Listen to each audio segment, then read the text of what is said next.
petite sélection de 5 livres que je compte lire cet automne. J'aimerais beaucoup lire La fille de la faucheuse, écrit par Alice Doublier. Ça a l'air vraiment parfait pour l'automne. On va se retrouver avec la fille de la faucheuse. Elle va avoir plein de fantômes qui vont débarquer d'un coup devant elle. Ils ne se souviennent pas du tout de comment ils sont morts.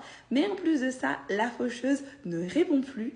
Alors elle va décider de descendre sur terre et de partir à sa recherche. Ça m'a l'air d'être une ambiance un peu frissonnante avec une petite enquête. Ça m'a l'air d'être parfait pour l'automne.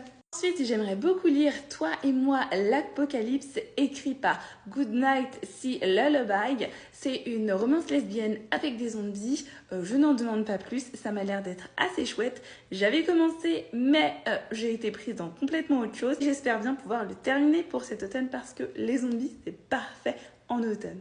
Ensuite, A Witch Guide to Fake a Dating Demon par Sarah Howell. Ici, on va suivre l'histoire d'une sorcière qui rate un peu ses sorts et finalement, elle n'est pas vraiment très douée. Elle va vouloir invoquer un paquet de farine qui lui manque.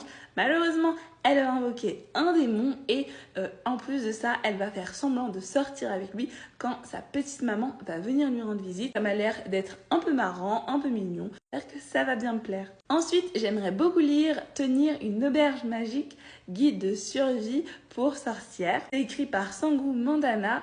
Et ça m'a l'air d'être assez cosy. En fait, on va tout simplement suivre une sorcière qui va tenter de ressusciter sa grand-mère, sauf que ses pouvoirs vont disparaître. Tenter de retrouver ses pouvoirs, elle va trouver un sortilège, sauf que ce sortilège est écrit dans une langue que plus personne ne parle, sauf une personne qui va évidemment venir dans cette auberge. Ça m'a l'air d'être assez cosy, une cosy fantasy avec un petit plaid, un petit chocolat chaud, bref, parfait. J'ai trop hâte de pouvoir me plonger dedans. Et ensuite, un livre un tout petit peu plus sombre, mais assez court. On est sur le tome 1 de Sombre Solstice.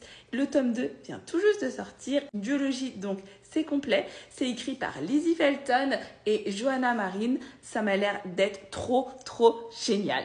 On va suivre une bande d'amis qui vont partir en randonnée et en fait ils vont se retrouver devant des choses vraiment bizarres qui vont se passer. Notamment Joshua va voir une jeune fille de l'autre côté de la berge et il y a un village qui va commencer à s'animer uniquement la nuit. Donc ça m'a l'air d'être un peu inquiétant, parfait pour cette époque de l'année, un peu quand il pleut, peut-être que même ça va me faire frissonner, enfin j'espère, ça m'a l'air d'être trop chouette. Voilà pour les lectures que je compte lire cet automne.